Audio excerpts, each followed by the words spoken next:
upprifjun þá ætlum við að byrja bara á þessu stað sem við byrjuðum á hérna í haust og það bara HTML og ég búinn að taka út aðalatriðin, það náttúrulega slatti af svona auka efni hann inn á milli en þetta svona það sem að ég líti á sem aðalatriðin, það svona breytist örlítið milli ára og ég náttúrulega bæti einhverju við og tek eitthvað út og svona en þarna fáið þið svona tilfinningu fyrir því þessum aðalatriðum ásamt því að við munum fara yfir svona gamalt próf og ég mun taka saman svona lista af spurningum sem þá svona eiginlega hér bil tæmandi listi yfir það sem að getur komið á prófinu sem þá svona hugtökin og svona ég ætla að gera það fyrir lokaprófin þannig að þá hafið þið svona þá geri ég þennan lista og út frá honum bý ég til lokaprófið þannig að þá fáið þið svona ef að þið eru búin að fara yfir getið svarað öllum þeim spurningum og skilgreint öllu hugtök og vitið hvað allt að vera í þessum lista ekkert að koma ykkur á óvart þá ætti ekkert að koma ykkur á óvart á lokaprófinu en HTML það sem að náttúrulega bara Hypertext Markup Language hvað þetta og hvernig þetta þróaðist þarna í byrjun hvernig Tim Berners-Lee kom þessu saman og hvernig þessar útgáfur voru svona smá söguleg þekking þarna munurinn á því aðalega þá hver munurinn á HTML4 hver mun og XHTML og HTML5 þú getur skilgreint hver munurinn þarna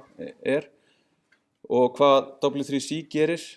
hvernig það sér að staðla og á ýmsu tengdum vefnum þá sér í lagi HTML og CSS og ekki JavaScript og þetta eru óháð samtök sem ísitja aðilar frá mörgum af stærstu vafraframleiðendum og alls konar fólki þannig séð. Svo það hvað vafri og það náttúrulega kemur þetta hugtak sem eitt af þeim mikilvægasta hver munurinn á framenda og bakenda það þetta að við erum með vafra sem sækir eitthvað yfir á einhvern vefþjón sem þá bakendinn og færir það og birtir það í framendanum og hvernig þetta svona þessi setning svona skilgrein þetta með svona þú sækir vefsíðu sem framendinn með eitthvað ákveðið url sem svona kjarnahugtak í þessu yfir HTTP frá vefþjóni sem þá búinn að gera eitthvað fyrir okkur og svo tekur vafrinn við frammendadótinu HTML, CSS og JavaScript og túlkar það til þess síðan að teikna og birta okkur síðuna og svo getum við skoðað þetta allt hvernig þetta hvað allt þarna bakvið með því að gera view source en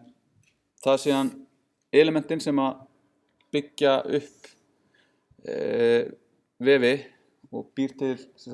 DOM-tréð þau nokkur og þau náttúrulega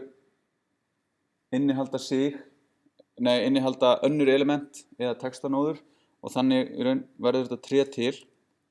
og hvert element hefur einhverja merkingu það þessi merkingafræði, það semantik þannig að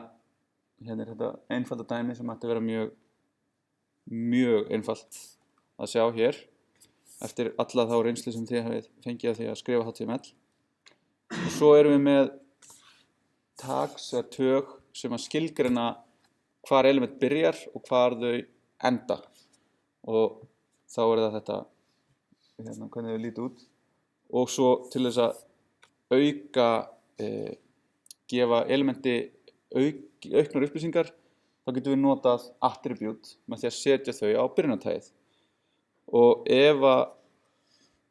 við erum með eitthvað element sem aðeins með byrjunartag þá getum við sjálflokað í sem þarna en þetta eitthvað sem við gerum ekki í HTML5 svo erum við með þessi attribute sem þá bara key value pairs sem sett á byrjunartagið og þau náttúrulega sem við þekkjum helst class og svo einhver svona sértæk attribute fyrir sértæk element eins og fyrir input í formum og þess að þar og ætti að vera umlíki gæsalöpum og sum aðeins boolean flögg sem þarf ekki að skilgreina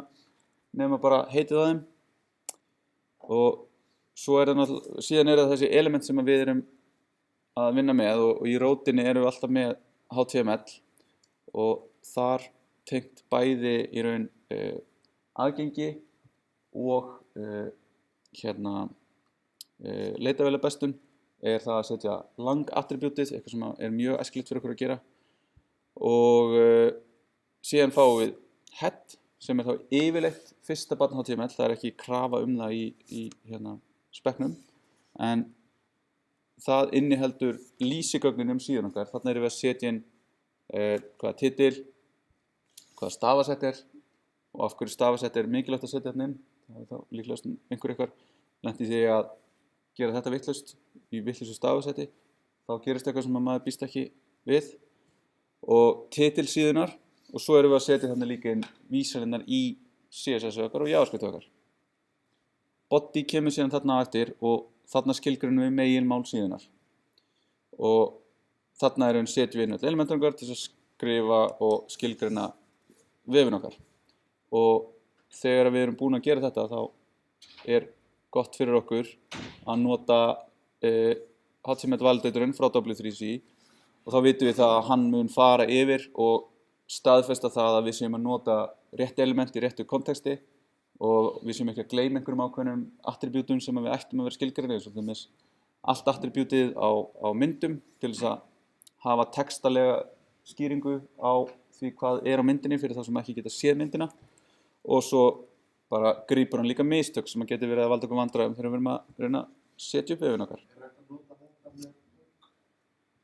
HTML validatorinn með Pug. Þú getur náttúrulega alltaf keyrt validatorinn á outputið sem Pug býr til. Þannig að þú ert búin að rendera Pug yfir í eitthvað HTML og keyrir validatorinn á HTML sem kemur þar út og þá færðu upplýsingar villur sem þú getur verið með sem þú ert þá að laga í Pug. Svo þegar við erum með HTML, head og body og svo fáum við bara þessan aragrúa af elementum og í HTML5 þeim skipt í þessa hópa hérna sem þetta flow content sem þá bara eiginlega allt content nema ákveðið metadata content, interaktíft content sem þá eitthvað sem við getum, sem að notendur geta gert eitthvað við, hvort sem það bara klikka á einhvern hyperlink eða spila hljóð eða horfa á vídeó eða skrifa eitthvað inn í texta. Phrasing, eitthvað bara sem við notum til þess að birta texta og embedded, þar sem við erum að ná í eitthvað efni, þar sem við erum með að ná í mynd og birtana, ná í vídeóið og þetta náttúrulega svona skarast helling hérna og svo erum við með þetta sectioning content sem eitthvað sem að skiptir vefnum okkur upp í parta og svo heading content sem að gefur þessum sectionum fyrirsagnir. Svo eru form frekar stór partur af því sem maður gerir, þannig að maður að biðja einhver gögn og senda þau síðan á vefþjóninn til úrvinnslu og þá notum við form elementið og þegar við erum að smíða form þá mikilvægt að gera það rétt og það eru ýmsar ástæður fyrir því, til dæmis eins og með aðgengismál bara að þau séu rétt lesin upp af textavélum og þess háttar, bara þægileg yfir höfuð, nota label, tengja labelin rétt við input til þess að geta slegið á, ítt á hérna, það heitið á hérna gagnareitnum til þess að fá fókusinn þangað og byrja að setja eitthvað inn og svo ef við viljum fá eitthvað meira þá erum við með textarja. Þannig að þetta er ekki mörg element en við notum þau til þess að búa til öll þau form sem við notum. Og þá náttúrulega input síðan sérstakt að því leyti að það tekur á sig mörg form með því að breyta type á því, sem type attribútið og svo það með gommu af öðrum eins og required og hérna max length og eitthvað svona alls konar dóti, en það bara hvernig virkar input, hvernig virkar það í sambandi við form og hvernig myndum við setja upp einfalt form. En merkingafræði síðan þetta að þegar við erum að setja upp markup og setja upp HTML-ið okkar, að þá séum við að hafa, þá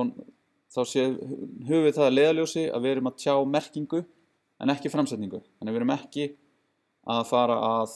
nota BR til þess að gera rosalega mörg bil. Við erum ekki að fara að setja strong til þess að fá feitletraðan texta. Við erum að fara að setja strong til þess að gefa til kynna að einhver texti sé þessi sterk áhersla á honum. Og við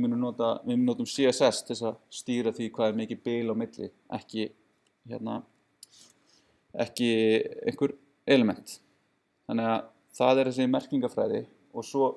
notum við alltaf CSS til þess að stýra útlitinu. Þannig að við getum verið með í raun sama efnið sem merkingafræðilegt og það getur staðið eitt og sér. Það þarf ekkert CSS til þess að við getum notað að lesa það. En svo getum við alltaf sett CSS, margs konar CSS svona til þess að fá útlit. Og svo getum við nota þessi element sem eru til og að auki gefið þeim auka upplýsingar með því að nota attribute og þá sérstaklega class attribute til þess að tengja saman við CSS. Þannig að við skilgreinum P en svo segjum við P class eitthvað, lead og þá það fyrsta setningin í einhverjum texta sem við getum þá stílað einhvern veginn sérstaklega öðruvísi en allar hinar setningarnar eða málsgreinar okkar. Og merkingafræði mikilvæg að því leyti að þetta svona faglegt og þetta bara gerir okkur einfaldar lífið hjá okkur. Þegar við getum í raun breytt merkingunni á efninu okkar, bætt við einhverju og ef það búið að skilgreina eitthvað útlit fyrir það, þá bara fær það útlit og við getum breytt útlitinu án þess að hafa áhrif á merkinguna. Og þetta einfaldar líka bara viðhald þá, af því að í hugbúnaðargerð þá viljum við alltaf gera sem minnst af breytingum og ef við gerum breytingar yfir höfuð að það séu einfaldara því að það annars getur orðið mjög dýrar og þetta getur síðan aukið aðgengi að vefnum. Þannig að við erum líklegri til þess að ranka hærra í Google, við erum líklegri til þess að fólk sem notar einhver hjálpartól eigi auðveldara með að nota vefinn okkar og við fáum fullt af plúsum. En svo náttúrulega þetta ekki eitthvað svona puriantismi af því að það alltaf í lagi að bara nota div og span. Þannig að þetta ekki eitthvað svona boolean hlutur, annarkvort eru við merkingafræðileg eða ekki. Þetta bara svona spektrum og við gerum okkar besta og við höfum þetta í huga og við vitum af hverju við reynum að gera þetta en push comes to shove þá þurfum við stundum bara að leysa verkefnið. Þannig að notkun á div og span, fínt. Ég skrifa mörg div á hverjum degi, jafnvel spön. Þetta svona HTML. Þetta náttúrulega ekkert svakalega svona flókið eftir á að hyggja að læra HTML. En það samt lúmst flókið svona á pörtum og það svona gott að dýfa sér svolítið í það. Þegar svo kemur til dæmis aðgengismálin ofan það og þá mikilvægt að vera búin að gera góðan grunn og náttúrulega bara hugsa aðgengi í gegnum allt ferlið en aðgengi snýst ekki það að það sé bara eitthvað fólk sem blind getur notað vefurinn okkar af því að þetta líka spektrum, það ekki annarkvort vefurinn okkar aðgengilegur eða ekki annarkvort ertu fatlaður eða ekki þetta alveg, við getum alveg verið svona situationally fötluð og þetta bara snýst það að gera vefurinn okkar betri fyrir alla og hvort sem við slösum okkur eða erum með hausverk eða erum þreytt þá erum við að fara að græða á því að það sé ekki 12 punkta letur sem grátt á ljósgráum bakgrunni. Og til þess að hjálpa okkur við það að gera aðgengilega vefi þá WCAG sem skilgreint af W3C sem Web Content Accessibility Guidelines með 4 prinsip það að perceivable, að við getum skynjað á góðan hátt upplýsingar og notendaviðmótið operable, að við getum í raun nota það sem við erum búin að skynja, við skynjum eitthvað og við getum reagerað við því og við getum skilið það sem að gerast og síðan að það sem við smiðum sé robust. Þannig að við vitum ekki nákvæmlega hvaða tæki munu nota vefinn okkar. Við vitum kannski að einhver tæki munu nota hann í dag, en við vitum ekki hvað mun gerast á morgun eða eftir mánuð eða eftir ár. Og þannig að við reynum í raun bara að vera með smíða solid vefi. Þetta síðan principle kemur til eins og í þegar við fyrir að spá í að gera responsive. Af því að, þú veist, hvað ef þú ert að fara að skoða vefinn á ískáp og þá þarftu að vera með stærra letur og eitthvað svona. Þannig að þetta er allt svona, þetta virkar allt saman. Þessar svona meira soft pælingar í þessu. Og svo erum við með ARIA sem er enn annar staðallinn frá W3C og hann er fyrir Accessible Rich Internet Applications. Og þá er það svona eins og við notum ákveðin attribute og element til þess að hjálpa okkur við að tengja við CSS. Þá getum við sett svona ARIA attribute og element til þess að hinta svona skjálesara og önnur tæki sem eru notuð til þess að hjálpa okkur við að lesa vefinn til þess að bæta upplifun þeirra. Þannig að þá getum við látið vita að einhverjum hlutir séu okkur á ákveðnum stað. Við getum látið vita þegar við erum búin að keyra einhverja Ajax query og bæta við einhverjum gögnum á vefinn. Þá getum við sett ARIA attribute á það til þess að fólk viti af því að það hafi gerst. Og við getum látið vita stöðum. Þessi er núna ekki visible. Þetta er einhver takki sem er kannski ekki að nota button eða eitthvað svona. Og síðan leitavéla bestun er þá bara þessi meðhöndlun á efni til að koma frekar fram í leitaniðurstöðum. Og þetta eru mörg hundruð breytir sem við höfum ekki hugmynd hverjir eru og hvernig munu breytast bara í framtíðinni. Og í grunninn er þetta ekkert, það er ekki galdrar við þetta. Þetta er í raun bara, aðalatriðið er að vera með gott efni af því að þú kemst ekkert langt ef þú ert bara með eitthvað drasl, illa skrifað efni sem höfðar ekki til fólks. Og svo skrifar bara merkingafræðilegt HTML og þá ertu svona 90% af leiðinni. Og svo fylgjast með og breyta og bæta. Nei, ég svona alltaf af og til heyrt í nemendur sem hafa verið hérna, sem að koma, af því að leiðu að fara að gera eitthvað á vefnum, þá er rosalega leiðilegt þegar enginn rambar á það. Þannig að þá dettur maður inn í þetta SEO part af vefnum og hann er mjög áhugaverður, getur á tíma verið svolítið skuggalegur en við munum það bara, þeir eru smiðvef. Bara ef þið eru öguð, fagleg, þá eru þið komin langleiðina. En þetta er sem sagt HTML og þá ætlum ég bara að demba mér í CSS.